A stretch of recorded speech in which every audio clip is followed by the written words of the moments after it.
We're talking about America's fascination with the inner workings of politics. D.C. Joining us now, authors Jayne Jones, Alicia Long, who wrote the book Capitol Hell, which is loosely based on their personal experiences working in politics. Hello, ladies. Hello. So, all right, so are you guys a fan of Veep? Reed was just on. Of course we are. Yeah. I've seen every episode. Is it authentic? I think parts of it are authentic. You know, the crazy things that come up and, you know, kind of the hustle and bustle. I don't know that I've seen any politicians that are quite as inept as the one that Julia Louis-Dreyfus plays. Well, it's a parody. Hopefully. I mean, it's satire. It is, yes. but no, I love it.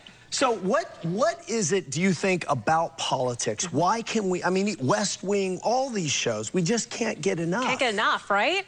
It's a fascination. We send our tax dollars to D.C. because we're Americans. We like to vote. And you want to see it inside the Beltway experience? Sometimes you're not quite sure what comes outside the Beltway, though. It's kind of interesting process. Well, you guys worked... It's muckety-muck. Yeah, you both worked in it. Right. We did, yeah, for a number of years. What'd you do? I did like almost every single job I think you can do on the Hill.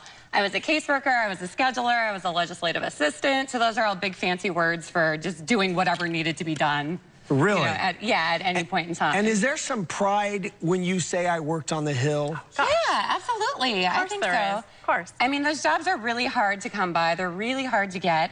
And when you get there, it's kind of surprising because you're just working nonstop. And kind of what our book is about is you end up getting asked to do all these things that you would never really be asked to do, I think, in any other setting. And it's true that you have 2 cell phones on you. Really? Yeah, oh my gosh. I slept with 2 cell phones next to both my pillows. Why 2, Jayne? Because you have one for the campaign staff and one for the public service office staff. So I used to sleep with my pillow. So which is in case they would go off in the middle of the night, had to answer right back right away.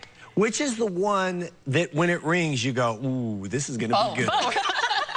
Especially if it's had the, you know, your elected official, your senator or boss's name on it, boy. Woo, 3 o'clock in the morning, I was typing away as fast as I could. Really? Yes. What did you do in politics? I was the policy advisor for the senator on healthcare, education, social issues, and the arts. Wow. Woo, right? Yeah. Now, did you have this same energy when you worked in D.C.? I think I probably had more. I mean, you have to have more. You have to have. I mean, it's a very fast-paced place. So you're constantly on the go. You're constantly on the run. You're constantly reacting to things. So you definitely, you need a lot of coffee. You need a lot of, you know, Diet Mountain Dew or Diet Coke. And you need each other. Keep you going. Yeah. You need each other. We had each other. Yeah, so how did you guys find each other? We actually both started working on the exact same campaign. We picked the right horse in the race. Our guy won, so we both waltzed off to D.C. Alicia became literally my best friend. Neither one of us has a sister. I think we became each other's sisters. Huh. We share a brain, believe it or not. We think alike. You think we do think alike. It's bad. So where did the book birth? Oh. Well, so I had gone back to Minnesota to start law school. Jayne had moved back to teach political science. And, you know, we would still talk about the time, you know, our time on the Hill and the crazy things that happened. And so we'd kind of start reminiscing. And we'd also share those stories with our friends. And people were like, you know, you guys are hilarious. Like, you have to write this down. Like, we want to hear more. You should write a book. And we were like, psh. So 4 years ago, Alicia was sitting on my couch. She decided she was going to write chapter 1. She emailed it to me. Believe it or not, best friends talk every single day. Over 4 years, we never once talked about the book. We had no outline, no notes. She sent me chapter 1. I jazzed it up, added a little sparkle, a little dazzle. I wrote chapter 2, bounced it back to Alicia. She wrote chapter 3, and we piggybacked that way the entire time over 4 years. Really? And Capitol Hell came to be. And so Capitol Hell is fiction. Fiction.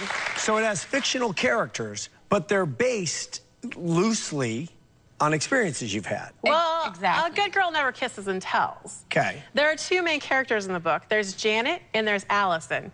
J and A. Okay. We are Alicia creative. And Jayne. We're creative, right? We're not that creative to think of different names. But you know what? It's a little based on a little truth.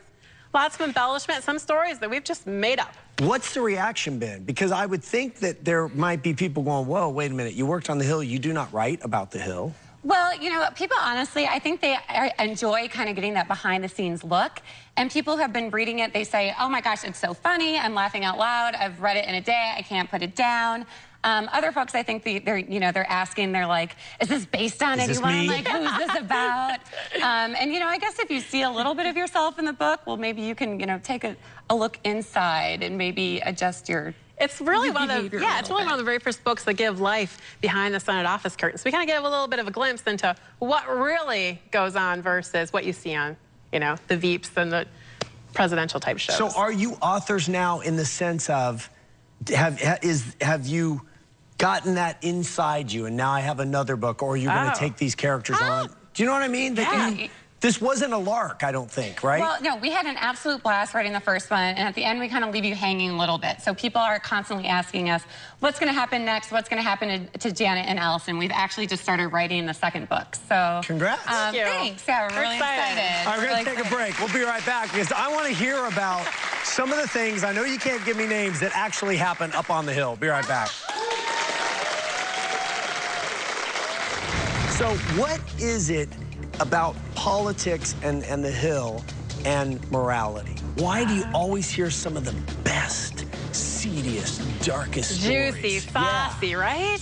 I think there's two reasons. We are back with Jayne Jones and Alicia Long, authors of Capitol Hell. So what is it about politics and the Hill and morality? Why do you always hear some of the best, seediest, darkest stories? Juicy, saucy, right? I think there's two reasons. I think one is because as soon as you get elected to office, you're kind of immediately put under that microscope. So everybody wants to know what's going on. And nowadays, you know, there's Twitter and there's Facebook and there's all this social media. So it's so easy to kind of catch them, I guess, when they goof. And the other thing is, I mean, I do think they tend to get a little bit of Potomac fever, you know? We always laugh that there's something in the Potomac River. There's something in that water that changes people. Once they cross over the river, you know, you get the big ego, and then maybe you kind of make some bad decisions. So I think it's kind of. So when you, like you guys say, you met, you latched onto the right horse, and that horse won. Yep. So when that person wins, is it an instant bit of a life change in terms of how you're treated and viewed, and maybe how you feel about yourself? I think a little bit. I mean, we were staffers. We weren't the elected official, right? No, so for the official. For the elected official. Oh my gosh, absolutely. I think that this automatic, now in today's day, there almost looks like celebrities. Yeah. Right? So I think that kind of goes maybe to egos. I always say, I don't think some of the egos don't fit inside the Capitol Dome. Huh. Right? They're that big. They're that big. So could you see that happening? Does that... Over time, seeing people change? Yeah. I think we've seen I think that definitely happens, and I think other staffers have seen that too. You know, I think some people get out there and they are really able to hold on to their actual morals and values and kind of not fall into those bad patterns, but I think there's definitely... And good for them. Yeah, but I think there are those senators and congressmen who do kind of fall into that trap. They fall into the hole, and you can't get out. So you have two cell phones and they're ringing. And you've got to answer them. Right, oh of my course. God. What happens if you don't answer? Oh God, you don't want to know. I mean, you're like really? You're like looking at getting fired if that happens. I mean, seriously, I think we were told we were supposed to answer within like if you didn't answer in like 30 seconds, like it was a tongue lash. And then maybe you kept getting more and more messages. I couldn't keep up sometimes with the answers. So there is no such thing as a missed call. Oh gosh, no. No. You call right back. If you do miss that call, you better call back right away. So I'm trying to get a grasp of Capitol Hill. Yeah. You're making it sound in some ways as though, yes, we have these titles, and yes, we work on the Hill, but yes, we do anything. You do anything. You do anything and everything. And I think part of that, you know, Ree kind of hit on this too about how people on the Hill are really young. So I think I moved out there to turn like 22 the day after I moved out there. And so you're very eager to please. You know, a lot of people are really hardworking. So you kind of do what it takes and you don't ask questions. Are there times like we see in Veep or House of Cards or West Wing where stuff is going down? The stuff you don't talk about. Oh my gosh. Of course stuff is going down, right? It's probably one of the most corrupt cities, unfortunately. Stuff's going down. I think hopefully I kept my eyes closed to it and stayed away from it. I think the Minnesota in me kept coming out. The naive part of me kept coming out. It's a town that, you know what, morals sometimes tend to go aside because power's at B. Of how many Fridays, last question before we go to break, how many Fridays in a month did you say to yourself, the week has ended, and oh my God, what I saw? Every Friday. Yeah, and I would say our week really never ended on Friday because we worked throughout the weekend too. So, you know, sometimes that was kind of a relief that, you know, maybe the senator, the boss is back home, back to the home state, and then you're trying to catch up on your everyday other work that you have to get done on the weekends. And it's quite the place. Interesting life. It is quite the life. The book sounds like a good read. We're going to take a break. We'll be right back.